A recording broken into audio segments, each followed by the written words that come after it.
ದಿನ ಬೆಳಗಾದ್ರೆ ರಾಜಕೀಯದ ವಿಚಾರವನ್ನ ಮಾತನಾಡ್ತಾ ಇದ್ವಿ. ಬಟ್ ಈಗ ರಾಜ್ಯದಲ್ಲಿ ಸಿಕ್ಕಾಪಟ್ಟೆ ಚರ್ಚೆ ಆಗ್ತಾ ಇರುವಂತ ವಿಚಾರ ಯಾವುದಪ್ಪ ಅಂತ ಅಂದ್ರೆ ಬಿಡದಿಯ ಟೌನ್ಶಿಪ್ ವಿಚಾರಕ್ಕೆ ಸಂಬಂಧಪಟ್ಟಂತೆ ರೈತರ ಸಿಕ್ಕಾಪಟ್ಟೆ ವಿರೋಧ.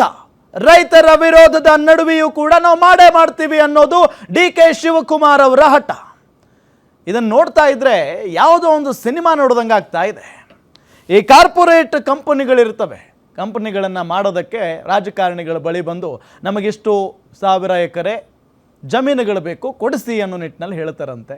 ಸೊ ಅದೇ ರೀತಿಯಾಗಿ ರೈತರಿಂದ ವಶಕ್ಕೆ ಪಡೆದು ದುಡ್ಡು ಕೊಟ್ಟು ಆಮಿಷ ವಡ್ಡಿನೋ ಅಥವಾ ಬೆದರಿಕೆ ಹಾಕಿನೋ ಈ ಸಿನಿಮಾಗಳಲ್ಲಿ ನೋಡ್ತಾ ಇರ್ತೀವಲ್ಲ, ಅಂಥ ವಾತಾವರಣ ಸದ್ಯ ರಾಜ್ಯದಲ್ಲಿ ಕಾಣಿಸ್ತಾ ಇದೆ. ಯಾಕೆ ಅಂತ ಅಂದರೆ ಡಿ.ಕೆ. ಶಿವಕುಮಾರ್ ಅವರು ಹೇಳ್ತಾ ಇದ್ದಾರೆ, ನಾನು ಮಾಡೇ ಮಾಡ್ತೀನಿ, ಯಾರೇ ವಿರೋಧ ವ್ಯಕ್ತಪಡಿಸಿದ್ರು ಕೂಡ ಅಷ್ಟೇ ಅಂತ ಹೇಳಿ ನಿಂತ್ಕೊಂಡ್ಬಿಟ್ಟಿದ್ದಾರೆ. ಸೊ ಹಾಗಾಗಿ ಉದಾಹರಣೆ ಕೊಟ್ಟೆ ಅಷ್ಟೇ. ರೈತರ ಭೂಮಿಯನ್ನ ಒತ್ತಾಯ ಮಾಡಿ ಕಿತ್ಕೊಳ್ಳೋ ಥರ ನಮಗೆ ಕಾಣಿಸ್ತಾ ಇದೆ. ಇದರ ನಡುವೆ ರಾಜಕೀಯ ಜಟಾಪಟಿಗೂ ಕೂಡ ಈ ವಿಚಾರ ಕಾರಣ ಆಗ್ತಾ ಇದೆ.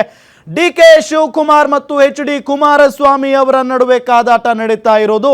ಚರ್ಚೆ ಮಾಡೋಣ ಬನ್ನಿ ಅಂತ ಡಿ.ಕೆ. ಶಿವಕುಮಾರ್ ಅವರು ಜೊತೆಗೆ ಎಚ್.ಡಿ. ಕುಮಾರಸ್ವಾಮಿ ಅವರು ಜಿದ್ದಿಗೆ ಬಿದ್ದಂತೆ ಮಾತಾಡ್ತಾ ಇದ್ದಾರೆ. ಇದೆಲ್ಲದರ ನಡುವೆ ಕಾಡ್ತಾ ಇರುವ ಪ್ರಶ್ನೆ ಏನಪ್ಪಾ ಅಂತ ಅಂದರೆ, ರೈತರು ಈ 6650 ಎಕರೆ ಭೂಮಿಯನ್ನ ಬಿಟ್ಟು ಕೊಡ್ತಾರಾ? ಅಸಲಿಗೆ ಈ ಟೌನ್ಶಿಪ್ ಮಾಡ್ತಾ ಇರುವಂತ ಕಾರಣ ಏನು?